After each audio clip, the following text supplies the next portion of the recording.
Neste terceiro tópico de uma lição que vem falando sobre o tema geral e o santuário será purificado, vamos entender um princípio para um entendimento da profecia das 2.300 tardes e manhãs e de outras profecias que aparecem tanto em Daniel como em Apocalipse, especialmente... nos dois aparece essa que eu estou em mente, né? Mas que é um princípio básico para entendimento de tempos proféticos. O princípio de um dia por um ano. Esse é o título do tópico. Pergunta A. Como devemos entender um dia profético? Porque, afinal de contas, a profecia lá diz, Daniel 8,14, e até 2.300 tardes e manhãs, ou até 2.300 dias, e o santuário será purificado. São dias literais? Muito bem, irmão Luzirley. É importante a todos os nossos internautas, nossos irmãos, e porventura aqueles que estão nos assistindo e que não saibam que o termo tarde e manhã, primeiro, voltando ao princípio, lá na criação, nós claramente no capítulo 1 de Gênesis, nós percebemos que um dia que Deus criou, foram 7 dias a criação. Cada dia era formado de tarde e manhã, sendo então um período de 24 horas, dividido em dois tempos. A parte tarde equivale à parte escura, à noite. Então, o dia começa exatamente com o pôr do sol. Com o escurecer do dia. Com o escurecer. Curiosamente, talvez para a surpresa de alguns. E a parte clara é a segunda parte de um período de um dia. Então, quando nós lemos 2.300 tardes e manhãs, equivale o mesmo que dizer 2.300 dias. Só que agora, vamos à interpretação profética. A Bíblia, aqui, tanto em Ezequiel 4, verso 6, quanto em Números 14, 33 e 34, nos apresenta exatamente agora como nós devemos interpretar o termo dia em profecia. Um dia, conforme claramente se diz aqui, cada dia representando um ano. Então, esse é o princípio bíblico. Um dia na profecia é o equivalente a um ano. Um ano literal. Um ano literal. Portanto, a profecia que está em estudo aqui, que é a profecia das 2.300 tardes e manhãs, Daniel ou 2.300 dias, nada mais é do que um período de 2.300 anos. Anos literais. O período profético, repito, mais longo da Bíblia. Muito bem. Agora, pergunta B. Como sabemos que as 70 semanas de Daniel 9 fazem parte dos 2.300 dias de Daniel 8, além da razão dada nas perguntas anteriores? Além do mais, o que deveria ocorrer durante esse intervalo de tempo? Então, o intervalo de tempo é o intervalo das 70 semanas. Então, como nós sabemos... Porque assim, Daniel 8,14, Deus apresenta em visão a Daniel, e até 2.300 tardes e manhãs, e o santuário será purificado. Daí, essa parte da profecia, Daniel não entende, já vimos nos tópicos anteriores. Ele ora e o Senhor manda o anjo Gabriel para revelar. O anjo Gabriel fala, olha, Daniel, é o seguinte, eu fui enviado para que te explicasse a visão. Daí ele começa a falar, está separado 70 semanas, mas não faz referência a 2.300 anos lá atrás. Como que a gente entende isso, irmão Sérgio? É a pergunta, né? É muito interessante, irmão Luzirley, queridos irmãos, que a revelação do anjo Gabriel inicia-se exatamente de forma muito clara. Sabe e entende, né? E aí, então, ele coloca agora, desde a saída da ordem, né, para restaurar, ou seja, 70 semanas, elas estavam destinadas, estavam determinadas, podemos também colocar separadas para a nação judaica. Então, nós vamos perceber que para começar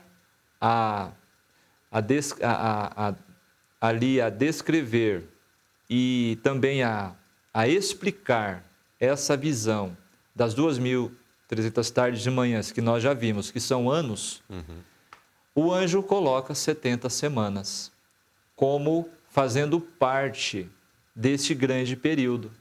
Então, nós podemos dizer, e eu costumo, nas minhas explicações, deixar claro que quando nós vamos agora fazer os cálculos, a contagem, nós vamos perceber que este período ele está junto, porém com duas partes, né?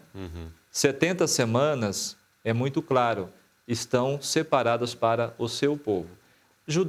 Daniel era um judeu, né?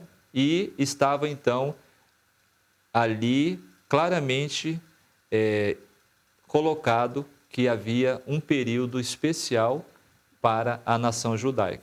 E aí já entra a segunda parte, né? E o que deveria acontecer durante, então, esse período de 70 semanas. Antes de explicar as 70 semanas, explica a matemática, porque semanas aqui ainda está falando em tempo profético. Mas em tempo literal, o que representa essas 70 semanas? Muito bem. E o que deve acontecer durante esse período? Muito bem. Esse período ele é especial para o mundo inteiro. Porque dentro desse período estaria se cumprindo o que há 4.000 anos se era aguardado, a vinda do Messias. Não é verdade? Sim. Nós vamos encontrar dentro das 70 semanas. Então, muito bem. Se nós já chegamos à conclusão pela Bíblia que um dia equivale a um ano, então precisamos agora usar a matemática, 70 semanas sendo multiplicadas, cada semana compondo 7 dias. Então, 70 vezes 7. vezes 7. 490 dias. Equivale a 490 dias proféticos que equivalem literalmente a 490 anos. Agora, precisaria ainda entender quando isso ia começar. Não é o ponto aqui. Ainda não é o ponto. Ainda não é o ponto. Sim. A questão é saber que período seria. 490 anos. Esses 490 anos são divididos, primeiro, em 7 semanas, que equivale a 49 anos, o período em que Jerusalém seria reconstruída. Aí depois 62 semanas mais 7 daria 69 semanas, um período de 483 anos. Exatamente o final dessas 62 semanas está profetizado a unção do Santo dos Santos, a unção do Messias, que seria exatamente o batismo de Jesus. Então, essa segunda parte, além do mais, o que deveria ocorrer durante esse intervalo de tempo? Então, se formos pormenorizar, a reconstrução de Jerusalém, desde a ordem de Artaxerxes, em 457 antes de Cristo. Aí, então, levaria 49 anos e depois, no ano 27, fecharia as 69 semanas com o batismo de Jesus, a unção do Santo, a unção do Messias. Interessante que não é o nascimento, né? É o batismo. É o batismo que equivale aqui à unção. E daí ainda a profecia fala de que na metade da semana ele seria tirado. Faltaria uma semana para fechar, né, o período. Aí então, ele é batizado e durante 3 anos e meio exerce o seu ministério. Na metade da semana, diz a profecia, o sacrifício seria tirado. Equivale exatamente, queridos irmãos e internautas, exatamente a profecia se cumpre literalmente ao pé da letra. Jesus é morto na cruz na metade, 3 anos e meio da última semana que faltava dessas 70 semanas, ou 490 anos. E então, restariam agora mais 3 anos e meio para fechar este período que foi separado dentro dos 2.300 anos. Por isso, o apelo de Jesus para os discípulos, após a sua ressurreição, quando ele entrega a missão de evangelização, é para que eles fossem primeiro para as ovelhas perdidas da casa de Israel. Então teve um período de 3 anos e meio de dedicação especial, que é o complemento da última semana ali da profecia. Exatamente. Era o restinho do tempo de graça para os judeus, como nação, né? Exato. Aí no ano 34, mas agora fechando esse período, no apedrejamento de Estevão, né? Então fecha-se esse período que foi separado pela profecia. Muito bem. E é interessante quando nós lemos acerca do apedrejamento de Estevão, que está ali no capítulo, livro de Atos, Atos. 7. Vamos lá. Se não for, já vamos... Não. É isso mesmo. Atos 7, nós temos o apedrejamento de Estevão. E saindo de Atos 7... conclui, né, ali o apedrejamento de Estevão e tal, fechou o Atos 7. Atos 8 apresenta Saulo sendo participante, né, da morte de Estevão, e os versos seguintes daí fazem menção assim: uma grande onda de perseguição começou naquele dia e varreu a igreja de Jerusalém. Todos eles, com exceção dos apóstolos, foram dispersos pelas regiões da Judéia, Samaria. Alguns homens devotos vieram e com tristeza sepultaram Estevão. Saulo, porém, procurava destruir a igreja. E depois, mais à frente, e os que haviam sido dispersos, porém, anunciavam as boas novas com respeito a Jesus por onde passavam. Então, nós vemos que a perseguição fez com que aconteceu na morte de Estevão, que as pessoas se espalhassem.